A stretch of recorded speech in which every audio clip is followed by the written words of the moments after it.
So the most relevant question isn't what is non-duality about, or what are these talks about, or trying to understand anything I say. The most relevant question is who is speaking and who is listening. It's not really about intellectual correctness or a correctness in ideas, because ideas are something that move. Now, what does that mean? That's really weird. But when I present an intellectual idea, it's gone. So I could say, all there is this. And it's actually the very sounds of all there is this, rather than the meaning of all there is this. So all there is this is really directly pointing to what is. It's not an actual intellectual idea that needs to be taken on. This is so mysterious and so beautiful, this question. Who is talking and who is listening? And this is absolute freedom. This point, not the intellectual concept, but the pointing back to what's actually happening. The pointing back to this silence, this emptiness, this freefall. Not what I mean by anything I say. Actually, anything I say can be contradicted and argued. And sometimes when it's a question that comes from intellectual argument, I'm really not interested in answering it. You can tell the difference energetically, because it really doesn't matter. Actually, maybe a lot of people here have more intelligent brains who could maybe present non-duality in a better way. But that's actually what complete opposite to what I'm talking about.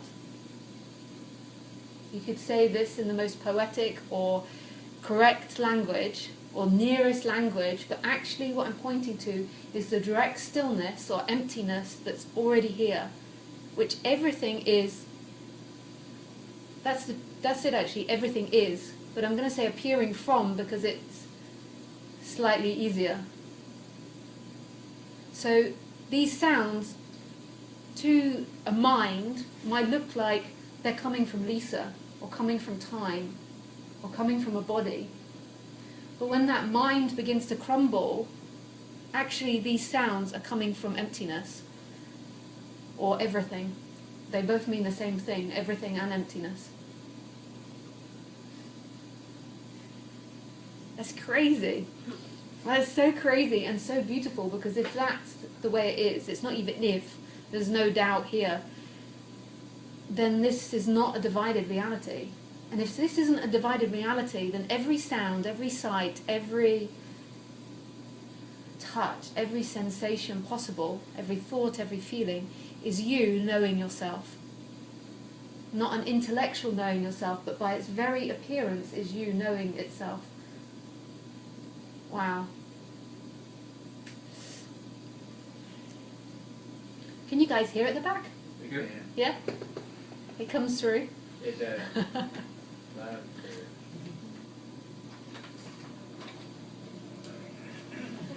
So who's listening to me? So I'm going to contradict myself in language, because I'm going to call me the absolute, and I'm going to call me the body as well. So sometimes I'm contradicting myself, but just ask if you need clarification of who I'm talking about. But both get called me. Language. Hey. Welcome. You just missed the best bit. I think no, you can feel better. Here. Oh, thanks.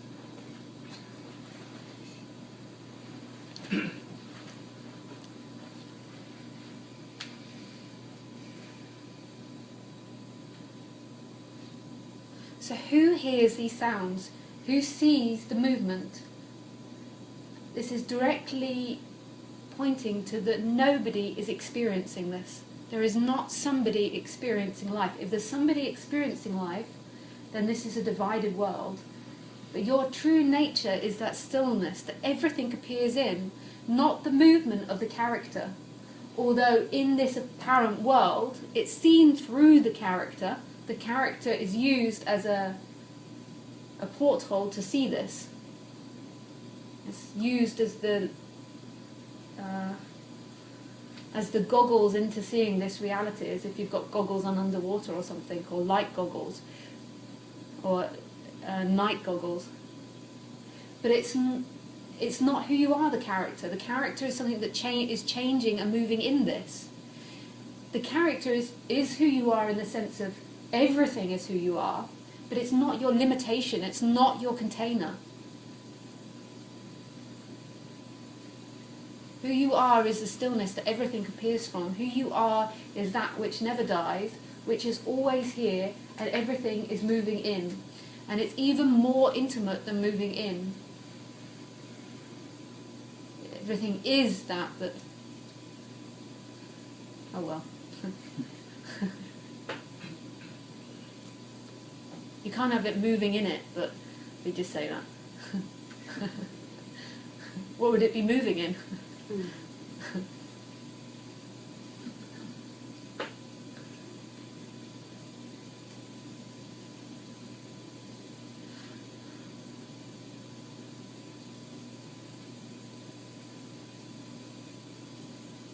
I know it seems in the world of the dream that you come here, you pay money and you hear non-duality, but that's really not how it's happening. That is just the apparent story. This is you reminding you. This is stillness reminding itself that it was never the limitations of the character. It was always that boundlessness in which it appears in. So this isn't me speaking outside of you. So this is nothing that you can buy. This is nothing you can get or barter from another in the world of things. Even though that seems to be the way it's set up. But it's really not like that. This is your essence, and it's directly here. It's so intimate and direct that it's the very sounds that are coming out of this apparent body. It's the fan, the movement of the air, the sight of the fan, the colours of the cup. And this is where the love side comes in, because you're not in there looking at the world, you're right here in the colour. You're right here in the movement. And this body is just being used as apparent reminder. But there's nothing that actually needs to be reminded. And I'm not reminding a character in time. The character inside is not a perceiver in any way, it's an experience. It doesn't ever experience anything. It is an experience. This is so funny being up here. It's like one of those Buddhist masters. Levitating. Yeah. They sit with their legs crossed, although I can't cross my legs properly because of the tightness of the jeans.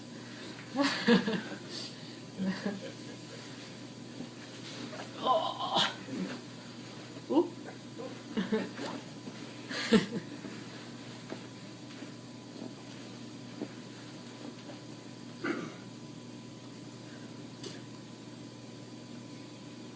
So this is still, you know that, not you as the character.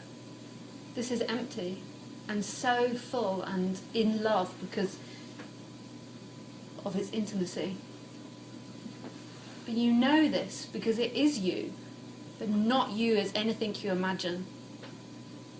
Not you as anything which is moving. And what I mean by moving is everything, every thought, every sensation, every feeling, every idea,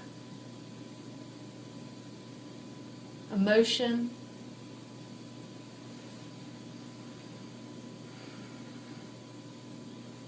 But yet on the same side, that is all you too, but not any particular thing. What a subject.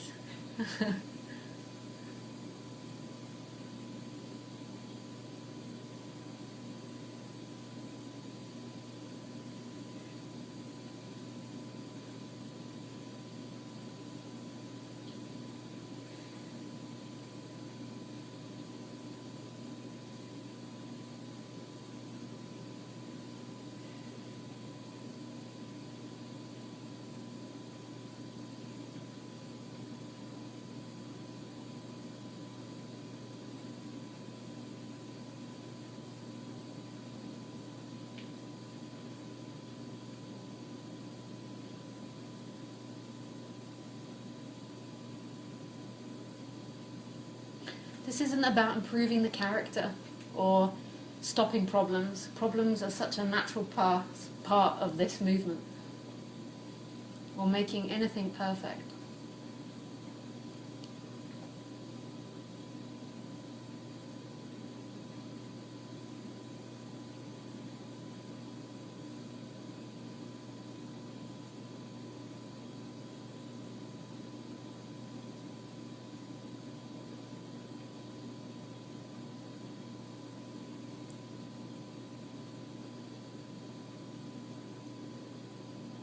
One of my favorite stories in Buddhism was this story of, excuse me if I get the names wrong, but I think his name was Aratnagona or something. And he was a murderer, and he lived in a forest. And people avoided this forest because every time somebody walked through there, he would murder them, chop off their little finger and put the finger around his neck on a necklace. And he had 99 fingers, and he wanted to get to 100. And the Buddha decided to walk through the forest. And everyone was saying, no, don't walk through there, he'll kill you, he'll kill you. And he walks through the forest and he sees Aratnagona, and Aratnagona starts chasing him to kill him. But after some time, he just cannot catch up with the Buddha. No matter how fast he runs, he can't catch the Buddha. And he says, eventually, slow down. I want to catch up with you, just slow down. And the Buddha says, I'm absolutely still. It's you that's moving too fast. And apparently in that moment, Aratnagona woke up. Then he got stoned to death by society.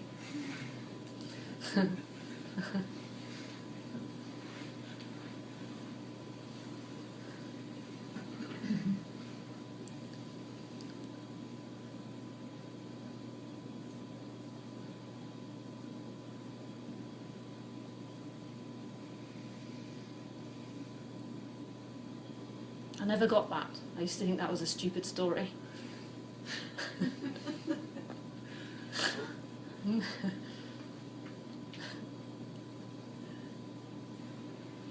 I thought the Buddha had stopped time or something. So he'd created a portal.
So if anyone thinks of any questions, I think that might be the